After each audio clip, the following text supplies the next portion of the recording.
நீங்கள் வாழ்க்கையில் சாதிக்கணும் ஜெயிக்கணும்னா நிச்சயமாக உங்கள்கிட்ட இருக்கிற ஒரே ஒரு குவாலிட்டி தைரியமாக இருக்கணும்.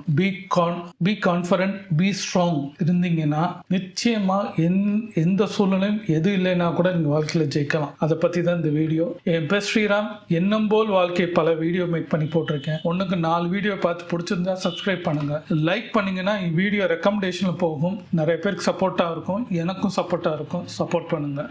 வாழ்க்கையில் எது இழந்தாலும் என்ன போனாலும் உங்ககிட்ட உங்கள் கான்ஃபிடன்ட் லெவல் இருந்துச்சுன்னா, நீங்கள் ஸ்ட்ராங்காக இருந்தீங்கன்னா எந்த சூழ்நிலையும் உங்களுக்கு சந்தோஷம் கொடுக்கும். எல்லாமே போச்சு, எனக்கு பணம் போச்சு, வாழ்க்கையும் போச்சு, படிப்பு இல்லை, உறவுகள் இல்லை, கல்யாணம் ஆகலை, காதலி போயிட்டா, காதலன் போயிட்டான், அப்பா இல்லை, அம்மா இல்லை, சொத்து இல்லை, எல்லாமே போச்சு, நீங்கள் சொல்கிற எல்லாமே எனக்கு போயிடுச்சு அப்படின்னு நினச்சிங்கன்னா கிடையவே கிடையாது. வாழ்க்கையில் இருக்கிறது நீங்கள் இருக்கிறீங்க, உங்களை நீங்கள் யோசிக்கல.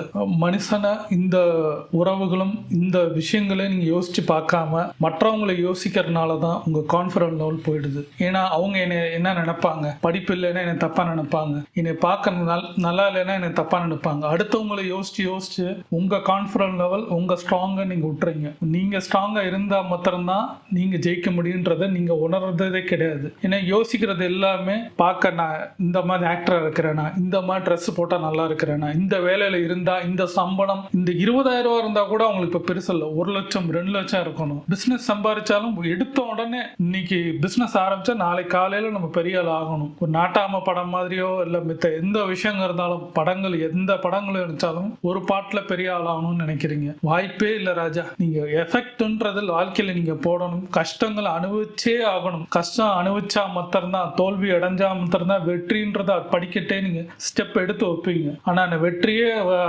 மாத்திரம்தான் அடையணும், தோல்வி அடையவே கூடாதுன்னு நினைச்சீங்கன்னா நீங்க வாழ்க்கையில எந்த காலத்திலையும் எந்த இடத்துலையும் நீங்க சாதிக்கவே முடியாது. நீங்க அழிஞ்சே போடுவீங்கன்றது என்னோட ஆணித்தனமான வார்த்தை. கஷ்டங்கள் வரதான் செய்யும். வெயில் அலையணும்னா அலையணும், வேலை நீங்க தேடணும்னா தேடிதான் ஆகணும். சில பொருளை நீங்க விற்கிறதுக்கு நீங்க காலையில சாயந்தரம் வரைக்கும் நீங்க அலைஞ்சாலும் விற்கலைன்னா கூட நீங்க முயற்சி பண்ணிக்கிட்டே இருக்கணும். இன்னைக்கு இந்த இடத்துலனா நாளைக்கு வேற இடம், இப்படி நீங்க போயிட்டே இருந்தாதான். ஒரு நாள்ல இருந்து கோல்டு கால்னு லைஃப்ல நீங்க எப்படி சேல்ஸ்ல இருக்கிறவங்களுக்கு நீங்க கோல்டு கால் பண்ணிக்கிட்டே இருந்தாதான் ஒரு வாரத்துல நீங்க பண்ற கோல்டு கால் அடுத்த வாரத்துக்கு உங்களுக்கு ஹெல்ப்ஃபுல்லா இருக்கும். ஏன் அடுத்த மாசம் ஹெல்ப்ஃபுல்லா இருக்கும், இல்லைன்னா அடுத்த வருஷத்துக்கு ஹெல்ப்ஃபுல்லா இருக்கும். என்னோட விஷயத்துல நான் சேல்ஸா இருந்தனால நான் இதை கான்ஃபிடென்ட்டா சொல்றேன். நீங்க லைஃப்ல நீங்க போற எஃபெக்ட், உங்க விசிட்டிங் கார்ட்ஸ் நீங்க உங்களோட அதை போய் நீங்க அங்க கொடுக்கும் போது இன்னைக்கு இல்லைன்னா என்னைக்கா இருக்கிறது உதாரணம் தான். 2010 நான் கொடுத்த விசிட்டிங் கார்ட்ஸ், 2010, 11, 12 நான் கொடுத்த விசிட்டிங் கார்ட்ஸ் எல்லாம் எனக்கு 2016 எனக்கு வேல்யூ ஆயிருக்கு. ஏன் இப்போ கூட அந்த கால் எனக்கு வருது. அந்த எஃபெக்ட்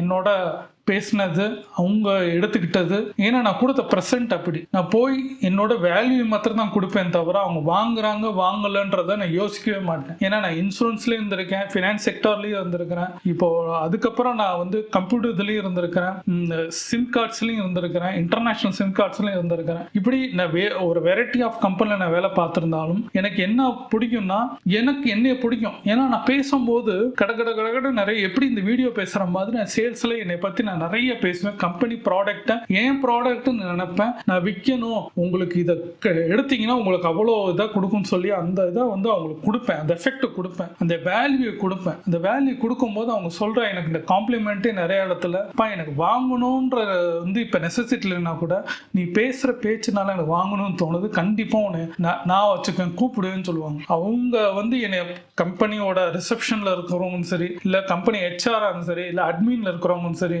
இப்படி கம்பெனியோட சிஓ மேனேஜர் எந்த லெவலில் இருக்கிறவங்களும் எனக்கு இன்ன வரைக்கும் நம்பர்ஸ் வச்சுட்டு நான் கால் பண்ணா என்ன எடுக்கிற அளவுக்கு இருக்குன்னா காரணம் அன்னைக்கு நான் வேல்யூ கொடுத்தேன், அந்த எஃபெக்ட் போட்டேன். வாங்குறாங்க வாங்கலன்றது கொடுத்தனால எனக்கு அந்த வேல்யூ எனக்கு இன்னைக்கு கொடுக்குது. அப்போ நம்ம யோசிக்க வேண்டிய விஷயங்கள், நம்ம எஃபெக்டை மாத்திரம் போடணும், கொடுக்க வேண்டிய விஷயத்த நம்ம பண்ணோம்னா கிடைக்கும் தெரியும்.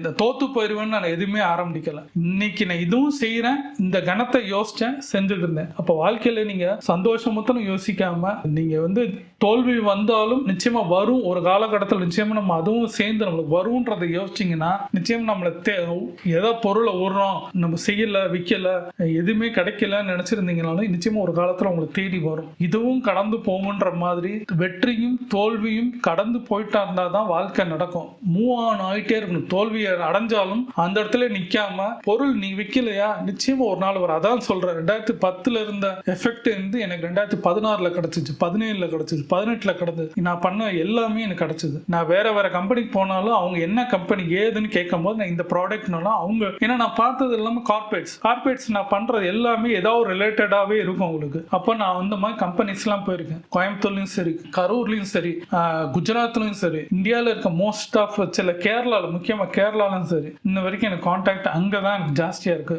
அப்போ அந்த எஃபெக்டை நான் கொடுக்க தான் எனக்கு வந்தது. நான் அன்னைக்கு தோத்து போயிடுவேன், இன்னைக்கு போய் இது எதுக்குடா அந்த கம்பெனிக்கு போனேன், என்னை வாங்குவானான்னு யோசிக்கவே இல்லை. போய் அன்னைக்கு டேட்டா பேஸ் எடுத்துட்டு போய் எல்லாத்தையும் கொடுத்துட்டு வந்து எஃபெக்ட் என்ன தோத்தாலும் பரவாயில்ல, நிச்சயமா என் கார்டு அங்கே இருக்கணும்ன்றதை நான் ஃபீல் பண்ணேன். அதுதான் எனக்கு ஹெல்ப் பண்ணுது. எல்லா கம்பெனிலையும் நான் அப்படிதான் நான் பண்ணியிருக்கிறேன். அதை வந்து நீங்க புரிஞ்சுக்கணும். தோத்து போயிடுவோம்னு நினைக்காம என்னைக்கா ஒரு நாள் நம்ம ஜெயிப்போம்னு நினைச்சா வேலையிலையும் சரி லைஃப்லையும் சரி, நீங்க எந்த சூழ்நிலையா இருந்தாலும் சரி, படிப்போ வேலையோ கல்யாணமோ எதா இருந்தாலும் நிச்சயமாக ஒரு நாள் தோல்வி இருந்தா நிச்சயமா வெற்றின்றது இருக்கும்ன்றது யோசிச்சு பாருங்க.